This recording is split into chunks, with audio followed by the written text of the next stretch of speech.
former food pantry director pleads guilty to stealing $40,000 from the nonprofit. Today is Monday, November 24th, and this is 570 News on the Go, brought to you in part by NorthCentralPA.com. Mostly sunny today with a high near 50.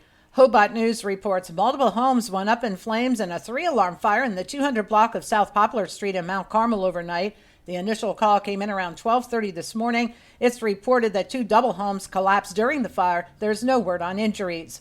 The former director of the Footprints of Montgomery Food Pantry pleads guilty to stealing from the nonprofit. 52-year-old Sean Coles, formerly Sean Goblick, pleaded guilty to a charge of theft by unlawful taking for stealing over $40,000.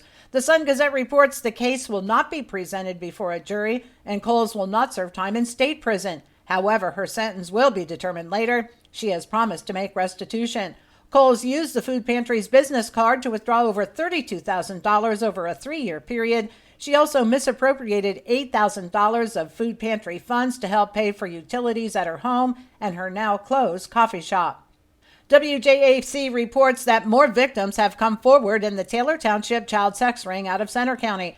A search warrant provided a report that one of the young victims was given to 67-year-old Samuel Friday by her mother when the child was just 12 to 14 years old. When the young victim gave birth, she was propositioned to sell the baby to Friday for $48,000. Police recovered hundreds of child sex abuse materials. Videos that were made showed Morris Reese and Michael Woomer were also involved.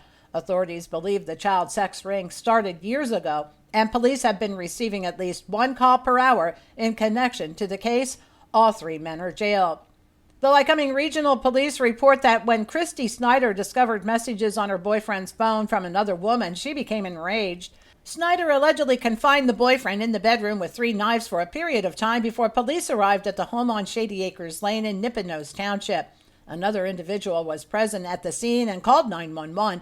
Snyder was taken into custody on charges that include false imprisonment. She is free on bail.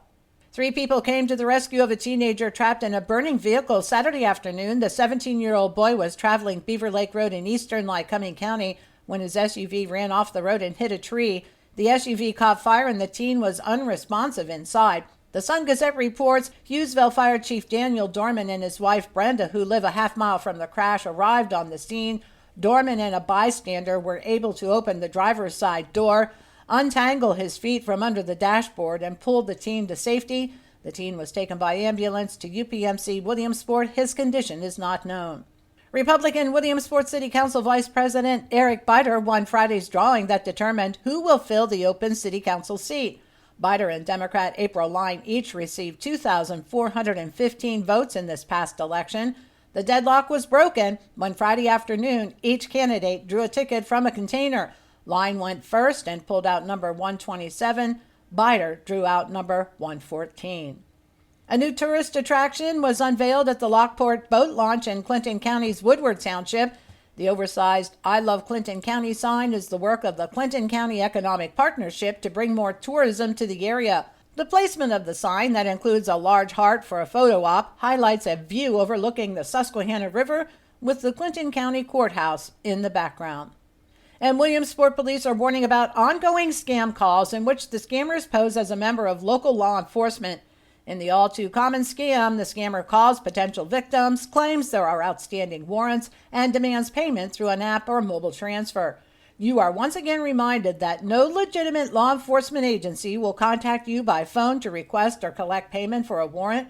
If someone claiming to be an officer pressures you to send money, do not provide any information or funds. For the latest in news and events, head on over to NorthCentralPA.com. I'm Liz Brady, and you're up to date with 570 News on the Go.